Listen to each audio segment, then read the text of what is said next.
Hello and welcome to the Business Owner Elevation Show. And it's your host, Leon Street, back again. And I'm super excited. We've got a lady waiting in the wings by the name of Victoria Wick. How you doing, Victoria? Fine, thank you. Thank you for inviting me. Thank you for being on the show. And this lady is pretty astronomical. I was going to say phenomenal, but we had to go bigger than that. She's got a lot of experience. And what I can say to you, Elevation Nation, is that I believe you're going to be blown away with some of the things that she will share, especially about her story and also the insights into what she knows about from going from passion to profits. So let me introduce Victoria Wick, CEO, author, and passion to profits guru with over $500 million in retail sales. Now, that says a hell of a lot, especially when you add the tag of $500 million in retail sales. And if you look up Victoria Wick, you'll see there's lots of great things about her online, from even to eBay. I had stuff popping up when I was doing my research. I was like, oh, okay, that's pretty cool. But what I want to do is, first of all, before we get into the interview, just give you her bio. And then what we're going to do is dive straight into the interview. So I went from penniless immigrant to successful business owner, generating over $500 million in retail sales. I've connected with tens of millions of women around the world with my own TV show for 24 straight years, 19 years on HSN and currently on Shop HQ. I love to share my many failures I've experienced on my journey so that others won't waste time and money making the same mistakes I've made. I have a BS degree from UCLA and an MBA from USC. I'm an author of 2 upcoming books and the host of the popular podcast, $1 Million Hobbies. Let's get into this, Victoria. Welcome to the show once again. Thank you. Thank you so much. I can't wait. Yeah, me too. So I guess the obvious question for me is, with such an amazing bio, and for me, it's not just the bio, it shows experience. That's the biggest thing. And in the green room a moment ago, we were having a great conversation about people who've actually done some stuff and run businesses. Yeah. And I guess where I want to kick off, because we were having a really good conversation, guys, and she was bringing a lot of great energy. And I was like, we should be recording this. But anyway, I let the conversation flow. And I guess my question to you, Victoria, is what is it that people should be focused on right now when it comes to business? Because off the back of the past year, a lot of businesses either went under, and on the flip side, a lot of people were forced to create businesses. So what would you say off the back of the pandemic and lockdown, where should people be focused right now? That's a really interesting question. I think that in order for you to be successful in any business environment as an entrepreneur, you have to have a pulse on your customers, for one thing, and you have to know who they are, everything about them, how they're feeling, what they're struggling with, what their pain points are, and how you can help. That's number one issue. Number two, I'm going to start out by saying I started my business with no money in the middle of one of the major recessions in the United States in 1989. And then I went through the 9/11, the 2008 meltdown and all that. And each time my business actually doubled. So the point I want to make is that every disaster, including this pandemic, comes with some silver linings, one of which is abundant opportunities for entrepreneurs who know what they're doing, who can pivot and who can focus. So I would say that this is the time when you can actually look at how the global economy that's shifting, how it's impacting you and your customers, and do what you have to do to make sure that you serve them with their changing needs, because they're shifting their priorities, they're shifting their spending habits and their criteria for buying things. I mean, in my end of the business, which is jewelry, you could argue that it's the last thing anybody needs. Okay. And I actually said that to myself many times.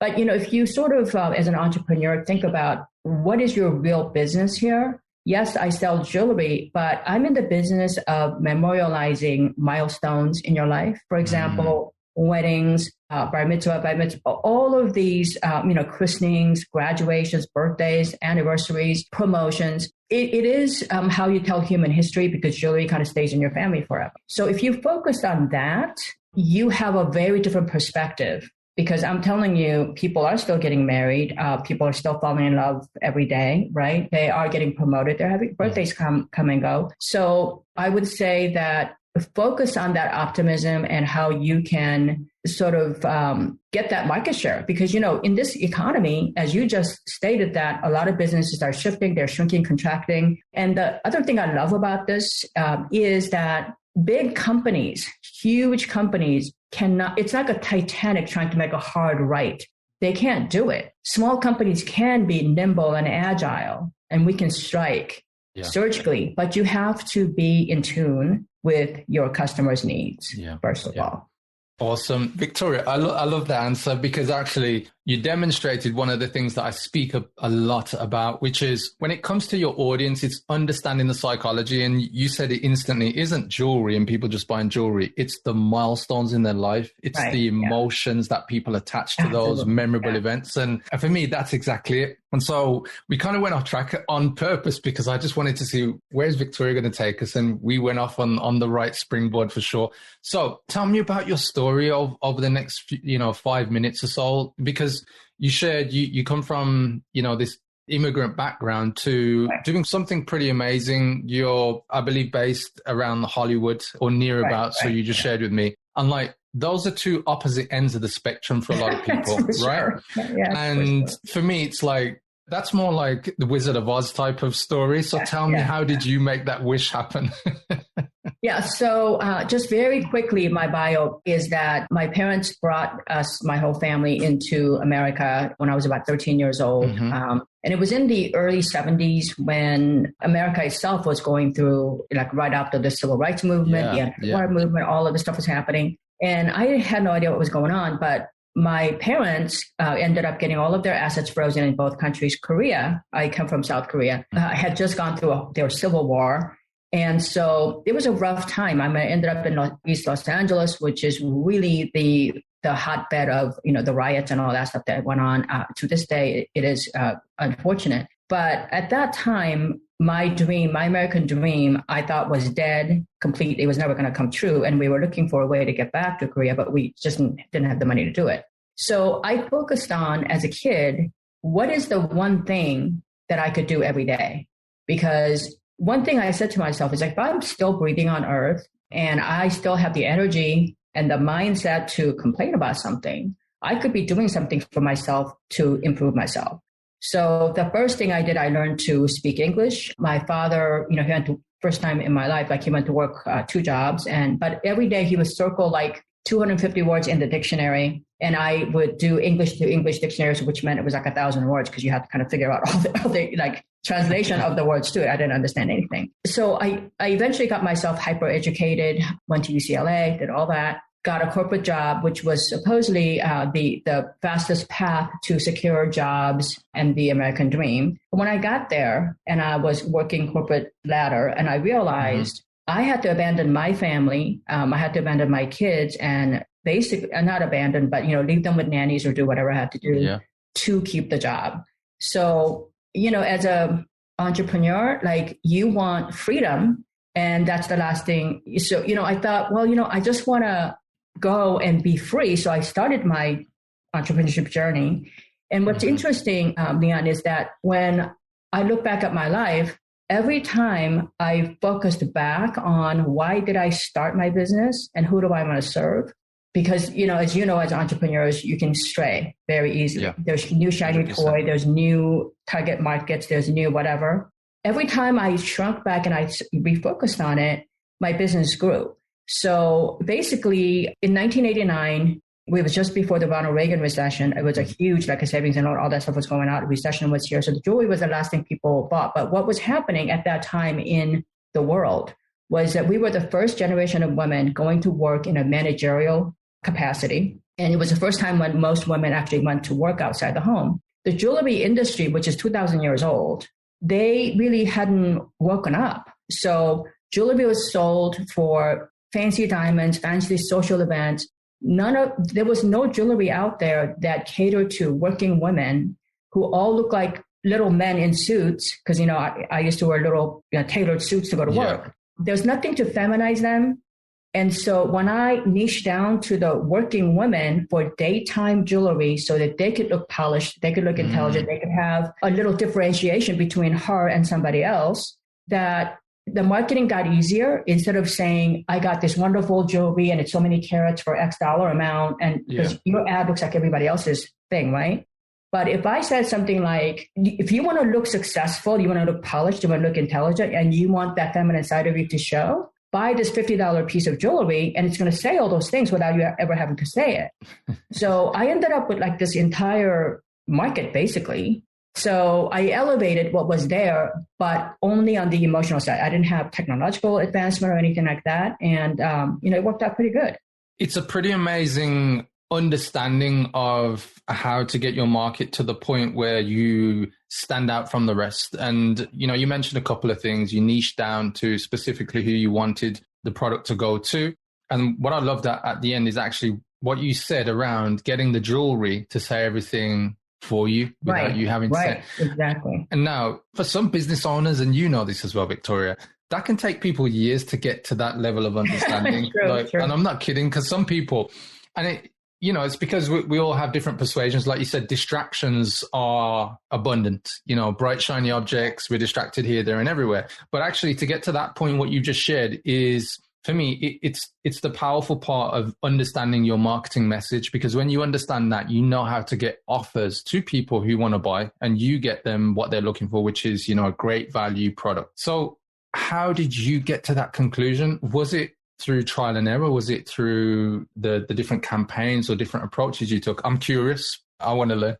Yeah, no. I think you do it really. First of all, when I have watched your shows, and I know that you're very, very good at breaking down where entrepreneurs get stuck. And even some entrepreneurs, when they know they're stuck, they just don't know how to get themselves out of it for whatever reason, fear factor, all this other stuff. So, you do an amazing job of, and I think that these questions, that you're asking me are kind of taking me back to when I had to kind of, struggle and had to figure these things out myself. I think that the number one thing, you have to you are not your market. So a lot of entrepreneurs think that because I wouldn't buy this, or, they don't relate to it. You have to just really understand who your customer is and understand what her needs are, and almost have an avatar. So if she's getting dressed in the morning, getting to work, and she's got the same IBM looking suit, like a navy suit with the white, shirt, and she wants something different, what's the easiest thing that she could do that with? So I think that, and what I did was I added so if you go to work this is the first generation of women. I mean, it was unthinkable for my mother's generation to leave their infants with some nanny. A lot of them didn't even speak English, couldn't drive. And you leave them with the reason why you're breathing to somebody else and you're going out. There was a huge guilt factor that goes in there too. So in my marketing messages, I would say something like, you know what? And by the way, this jewelry is made of real gold, real silver. And, things that are timeless that your daughter can inherit someday. She'll know your personality someday when you're not on earth anymore, and there will be 200 years down the road in your family. Someone's going to say, oh, that my great-great-grandmother Victoria had some personality because I love this. And I say to them, you could enjoy it. You could stand out in the right ways, not in an odd way. And then when you're done with it, you get to leave it. There's nothing else in the world that you can spend $100 for that you could do that with, period. And so this is, I also talked about the guilt factor of, like leaving your children. And then, a lot of times, so when you add that immediate need right now, and then you're giving them a reason to buy. So the quality has to be good for one thing. And then it also meant that product development wise, you have to have something that's not so trendy, because if it's going to be in your family for 200 years, it has to be somewhat timeless. Yes. So how do you then provide something that's somewhat timeless, but still add your personality to it, also not be boring? So that's where the design mindset had to come in. And, that's a whole other show. So I can imagine already, because I'm so happy. I mean, you dropped some of the key things I was thinking of, which is, the avatar, which you mentioned. You dived into, I call it, I have this exercise called the transformation bridge that I share with my clients, where we identify the frustrations, fears, wants, and aspirations of the audience. And you just eloquently just shared exactly, when you're selling to this female buyer of jewelry, all of those qualities. And for me, that's what gets the message out, because, we were speaking about this earlier when you were giving an example of an interview with a guy who was speaking about where podcasts are going to go with AI and stuff. And the key thing for me, what you just touched on there, is that as human beings and, how we interact in this world, we buy in this world, it's emotion that drives everything. And you said, if you can give people a reason Right. to act now for that need. That's it. And for me, that's perfectly placed us in the right position for my next question. Now, you share in your bio many failures and that have led you to the successes that you've achieved in your life. And for me, to be part of a retail empire that did $500 million in sales, that's a pretty phenomenal result to hang your hat on, $500 million. And for most people, they'll never realize that number. And so at this point, I just want to congratulate you. Thank you so much. Thank you. But I do want to ask you, what was a significant failure in your journey on your way to success? And perhaps you hadn't quite got to the level of success you thought was possible and that you've achieved now, but it was a significant milestone for you that allowed Victoria Wick to just go to the next level once you got past it. Could you just share with us what happened and how you overcame it? Absolutely. And, I think it's really interesting that I want to go back to the point we just came off of, which is the emotional connection. And I think that, whether we are coaches or we are whatever we are, I think that as human beings, people still, with all the technology that we have, we still do business with people we like, for one thing, right? Yeah. So like when you were coaching somebody, and I've seen some of your YouTube, I can feel that you're putting your heart and soul into this. And I can feel how you talk to people with so much respect, not in a way that's condescending in any way, because, a lot of times somebody has a problem like I might have a problem with math, but I'm going to probably be a lot better than most people in art. Yeah. So you know what I mean? So you understand 100%. That. So, and I think why I want to go back to that is because as entrepreneurs, we need to kind of understand that if we fail on one thing, and you will fail on something, because you cannot be a math genius and a greatest artist and the best biochemist. It's just not possible. Our human brains are decoded in one thing or another. So when you fail, first of all, I will guarantee you fail. And I hope you do, because the bigger the failure, the bigger the success at the end. The harder the bounce, basically harder the fall, the harder the bounce. So at the time, it was devastating. But now when you look back, it was small failures. So when I first started my business, I had no money. So how do you then make samples or start a business with literally no money? Well, I couldn't make samples. So samples are like $200, $300 to make a mold. And I couldn't afford to do like 8 samples. And I thought, well, if I do the 8 samples, but depending on which 8 samples, I might not hit any of them in the bullseye, right? So what I did was I sketched them out and I made a really nice like a lookbook. And I went to the highest end. It's like our version of Harrods, London. So we went down to Neiman Marcus, Saks Fifth Avenue on Rodeo and Wilshire. Okay. And I went to the department store managers there, where all the Hollywood movie stars, studios come and shop. So I asked them, like, if you had something like this, would you be able to sell it? And so the manager said, oh, absolutely. Absolutely. And so I said, well, how much would you be able to get for it? Well, so she gave me all these, numbers, and I had like 25 designs. Yeah. So she also said, these designs are so unique and different, so fresh, that I could probably get some of my best customers, because they don't want what everybody else has. They want like a lookbook where what's coming next. So she already pre-sold a few pieces, but I knew in my head that my target market wasn't Hollywood. So, then how do I get the read? So I went to all the stores, in the Valley and all the different parts of LA. And I went to probably about 30 different department stores. And I got a pretty good read. And so that's how I came up with the first 8 designs. And when I started to make samples, I was a new person. Most manufacturers didn't know me. They knew I had no money because, I told them I had no money. So they knew that even if the design sold it, I didn't have the money to kind of bridge the gap, the cash gap between. Cash gap, yeah. So, 100%. So what happened was they took my designs and gave it to all my competitors, the bigger people. So I never got those samples. Wow. So when I got to a trade show to find new suppliers, I saw all my designs out there. No way. So I learned how to trust people. That was a pretty big mistake. Second thing is, when I did get those samples, I also knew, because I was at that point dealing with secondary, tertiary type of vendors. So I wasn't sure that they could actually make a production sample. So when I got those samples, I went to Dallas. New York and LA were where the big companies were, like Macy's and all that was out there. But I went to Dallas, which is a lot smaller market, and I dealt with mostly large wholesalers, knocked on the doors, and I told them, I have no money, but, I have these designs.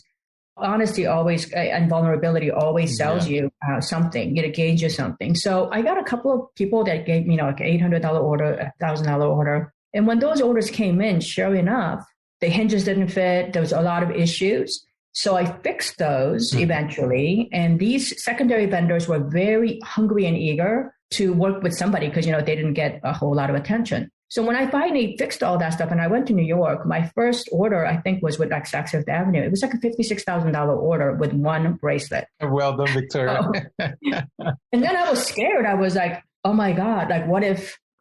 So, I mean, I was able to talk them into what if like production doesn't come in? It was a scary thing. I wanted it to be like a half the size.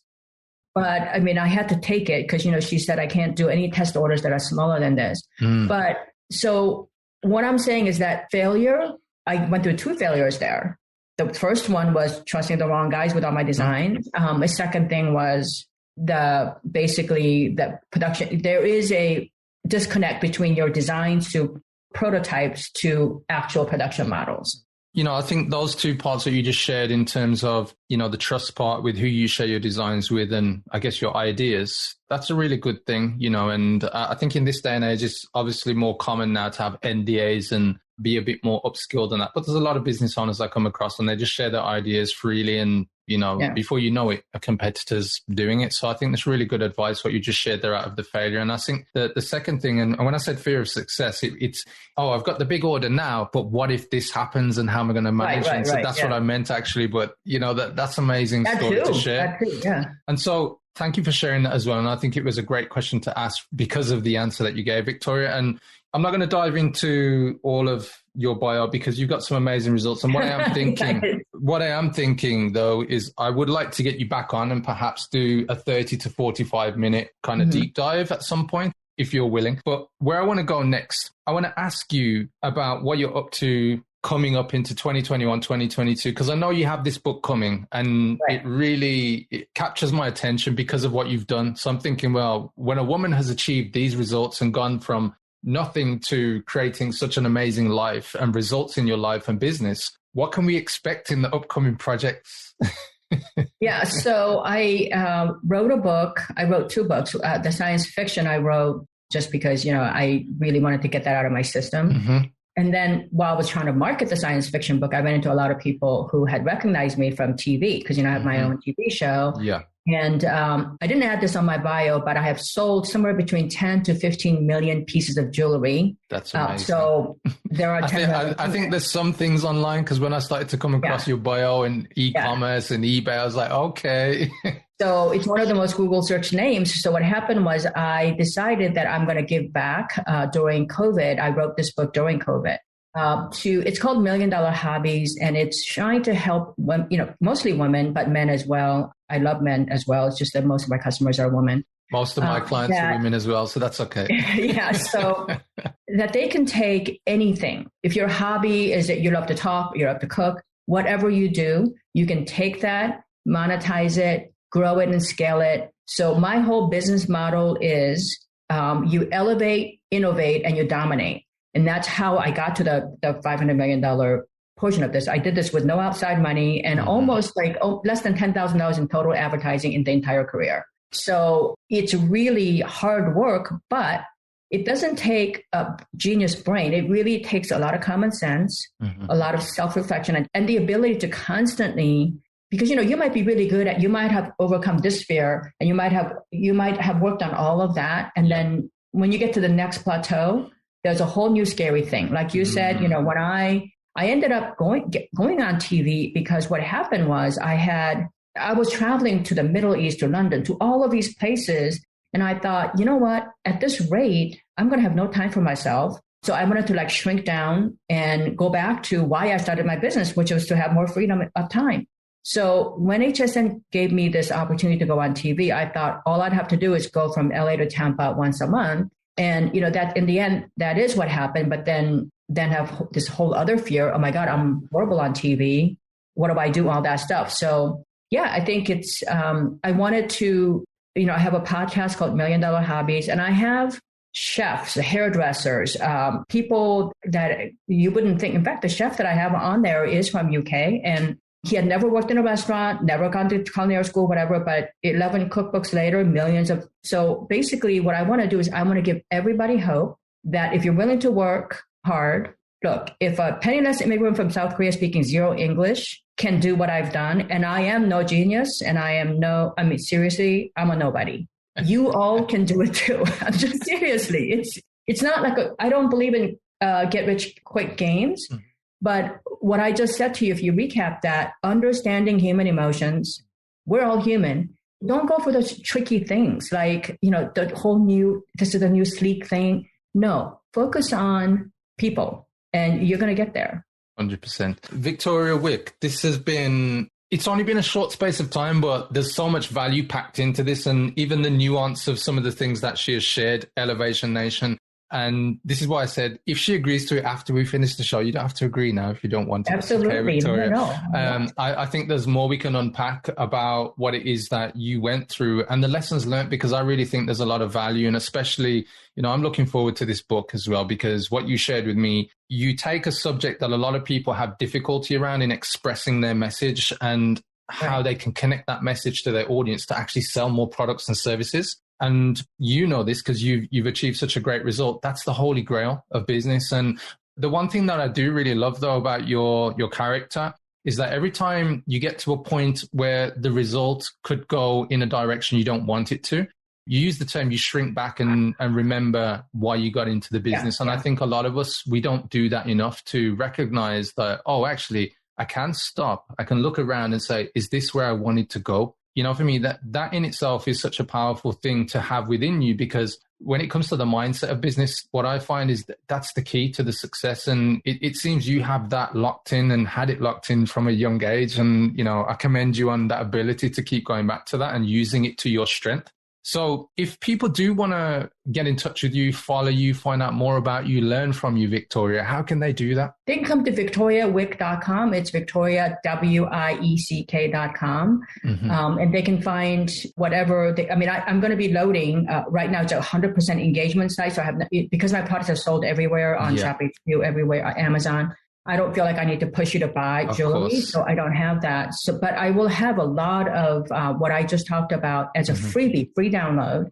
That's all coming up in June. And I just think, one thing that I think you and I share in common is this. After entrepreneurs, and I've seen this a lot because, I have a 30-year career here. At the end of your journey, at the end of your whole entrepreneurship, to me, the success is the journey. Okay. That's the beauty of this whole thing, the discovery of what you're capable of, what other, meeting people. Yeah. So at the end of your journey, you as a person need to have grown, and you as a person need to have improved on your character, your honesty, integrity, courage, all of these things. When they elevate, your business will elevate automatically. Yes. Because you've worked constantly. That means you constantly worked on the little flaws, the little character things that makes you more of a whole person.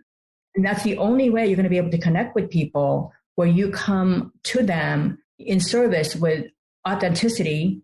And authenticity means you're going to always have vulnerabilities. You're going to always have those things that you're going to have to work on. And you know what? When you share that, your customers, just like I told you earlier when I talked to department store buyers and I told them I have no money. Okay, well, I wasn't asking her for pennies. I was asking her their opinions. They will cheer for you.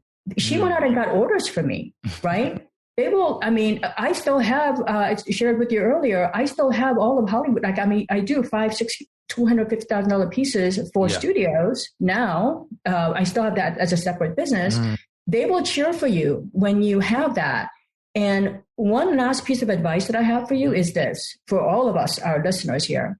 In America, maybe it's true in UK, but in America, nobody wants a perfect person. Nobody, I don't know if have you met a perfect person? Nobody wants what they love in America loves underdogs. Yes. And who we love is people who are flawed, who are vulnerable, and they're working their hardest to please you. That's who they cheer for. And that's you right now. And so you have everything you need. Just don't try to hide your best selling point, which is your vulnerability and your weakness. That is your best selling point.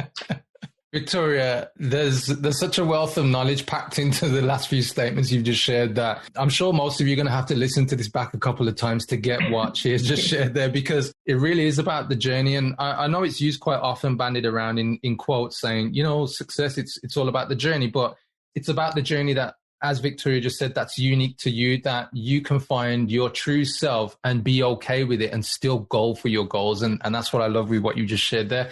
Victoria Wick, it has been an honor and a pleasure to have you on the Business Owner Elevation Show. And I'm sure Elevation Nation, along with me, really appreciate you sharing your time here today. So I just wanted to say, here it is, my final words, EID, elevate, innovate, and dominate. Victoria Wick, thank you very much. It's been a pleasure. Thank you.